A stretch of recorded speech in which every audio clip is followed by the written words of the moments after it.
Olá pessoal! Nessa videoaula nós construiremos um modelo didático representando as diferentes fases do ciclo celular meiótico. Para a construção desse modelo nós utilizaremos canetas hidrográficas, discos de papelão e massa de modelar. No final do vídeo, depois de construirmos o modelo didático, vocês responderão algumas perguntas para avaliar a compreensão do conteúdo. Então vamos começar? Antes de tudo, a meiose ocorre em todos os organismos que apresentam um ciclo de vida sexuado. Nos animais, essa divisão celular é responsável pela formação dos gametas. Nas plantas, as divisões meióticas geram os esporos. E na maioria dos fungos e em alguns protistas, a meiose resulta em células haploides que, através de mitoses, geram um novo indivíduo. As células resultantes da meiose sempre vão apresentar metade do número de cromossomos da célula-mãe. Nós, humanos, apresentamos 46 cromossomos em nossas células somáticas. Metade dessa informação genética veio do nosso pai e a outra metade da nossa mãe. E como que isso aconteceu? Então, nós somos o resultado da união de dois gametas, um espermatozoide e um óvulo. Cada um desses gametas nos passou 23 cromossomos. Observem que a meiose mantém constante o número cromossômico ao longo das gerações. E para a produção do nosso modelo didático, nós partiremos de uma célula diploide com 4 cromossomos. Uma célula diploide é aquela que apresenta os cromossomos homólogos em pares. No nosso modelo didático, um dos pares de cromossomos homólogos será representado pelas cores vermelho e laranja e o outro par pelas cores verde claro e verde escuro.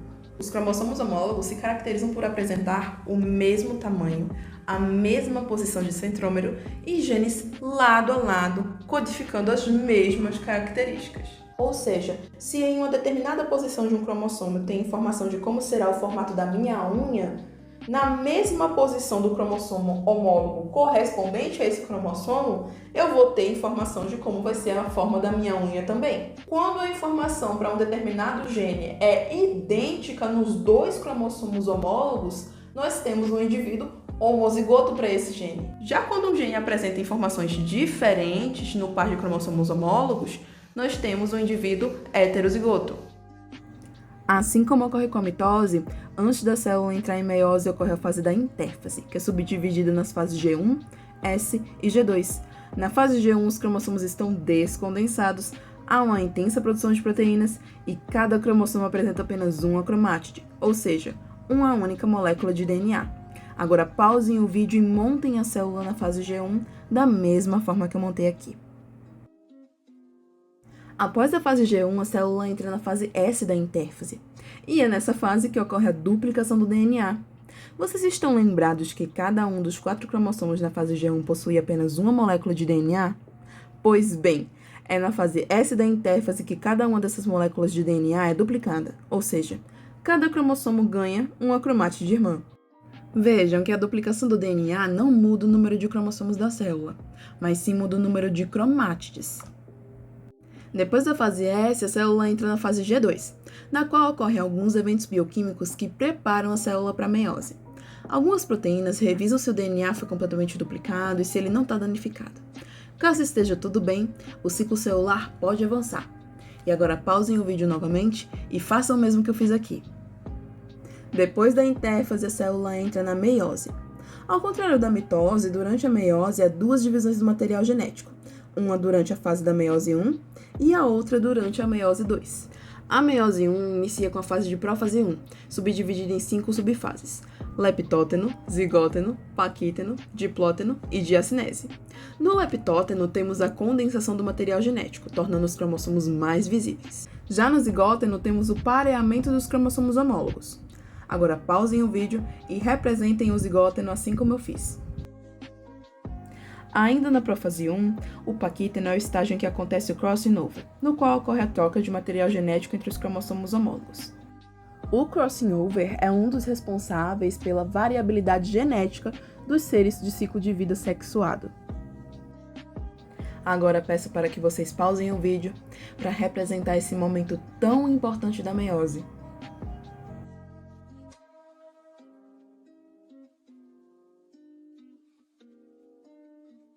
No diplóteno, os cromossomos homólogos se afastam, sendo possível visualizar as regiões de crossing over conhecidas como quiasmas. E, finalmente, Na fase de diacinese, a prófase 1 termina. E os cromossomos homólogos também já estão bem condensados, e o envoltório nuclear também começa a se desintegrar. Agora pause o vídeo e monte a célula no final da prófase 1.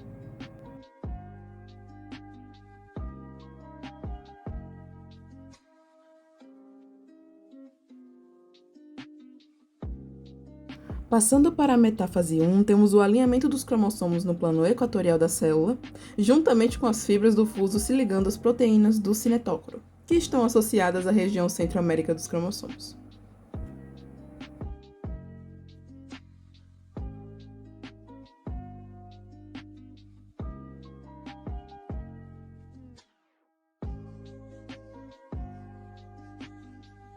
Agora pausem o vídeo e representem a metáfase 1. Na anáfase 1, ocorre a separação aleatória dos cromossomos homólogos. Assim como o crossing over, essa separação aleatória dos cromossomos homólogos é responsável pela variabilidade genética das células resultantes da meiose. Vejam que o cromossomo vermelho ele pode se agregar junto com o verde claro ou com o verde escuro, resultando em diferentes possibilidades de combinações genéticas. Pausem o vídeo e representem a anáfase 1 assim como eu fiz aqui. Na telófase 1, o envoltório nuclear volta a se formar, ocorre a descondensação dos cromossomos e a divisão citoplasmática. Observem que, como resultado da meiose 1, são produzidas células haploides, uma vez que ocorreu a separação dos cromossomos homólogos lá na anáfase 1. Agora pausem o vídeo e representem a telófase 1.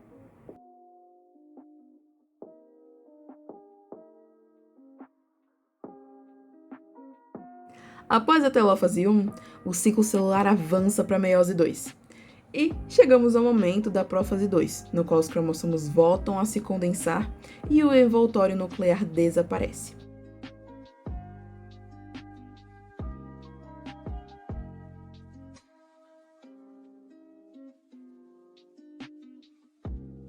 Agora pausem o vídeo e representem a prófase 2.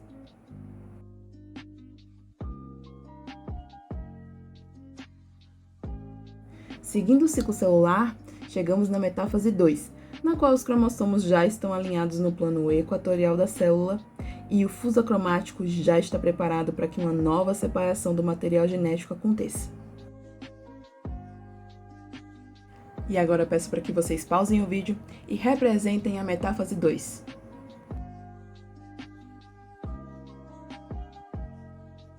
Seguindo a jornada do ciclo celular meiótico, chegamos à anáfase 2, caracterizada pela separação das cromátides irmãs.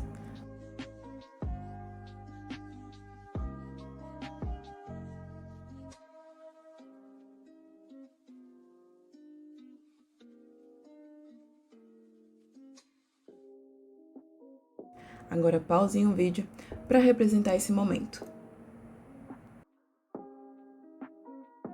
E, por fim, na telófase 2, o envoltório nuclear volta a aparecer, o material genético se descondensa e as células se dividem.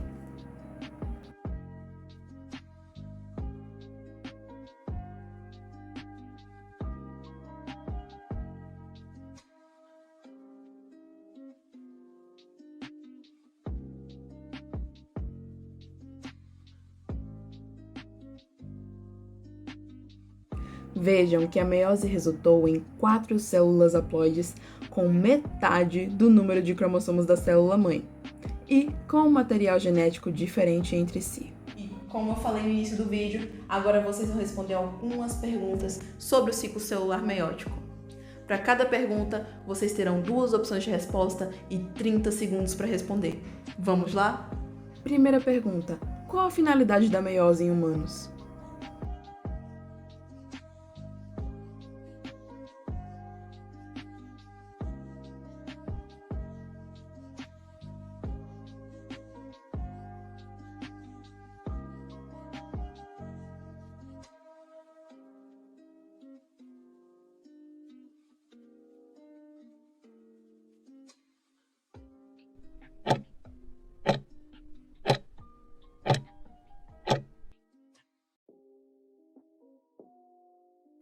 Segunda pergunta: qual a finalidade da meiose em plantas?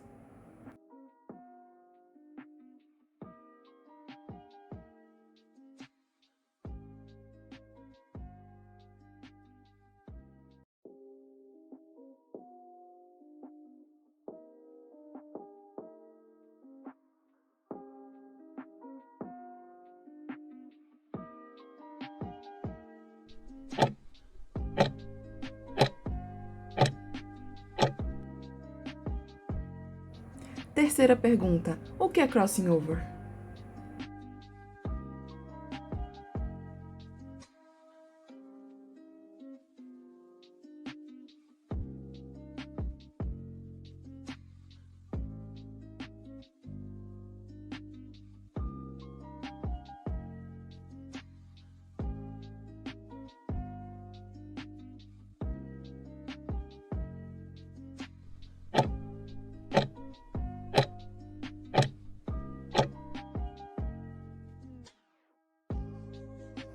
Quarta pergunta: o que garante a variabilidade genética das células resultantes da meiose?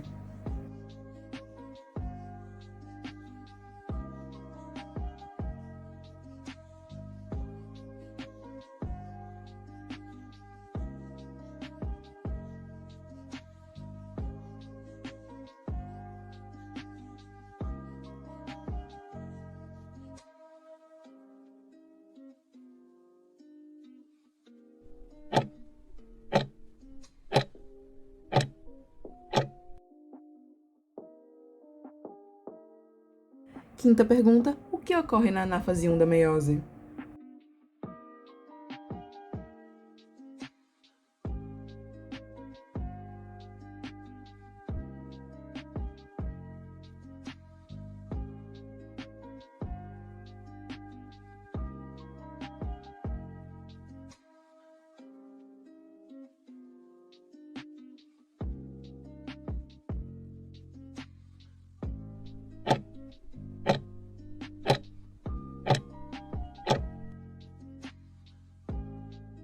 Sexta pergunta: o que ocorre na anáfase 2 da meiose?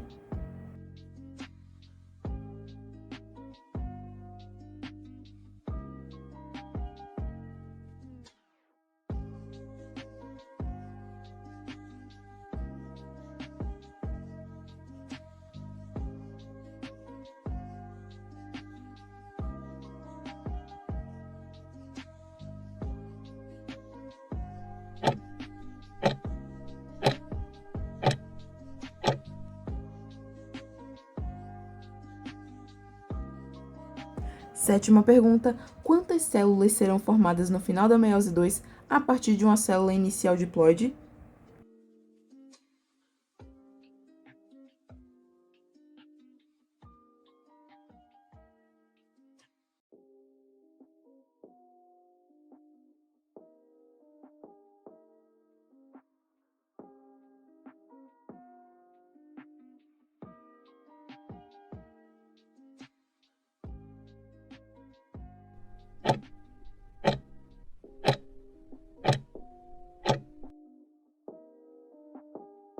E finalizando a nossa videoaula por aqui, eu espero que vocês tenham conseguido compreender melhor acerca do ciclo celular meiótico.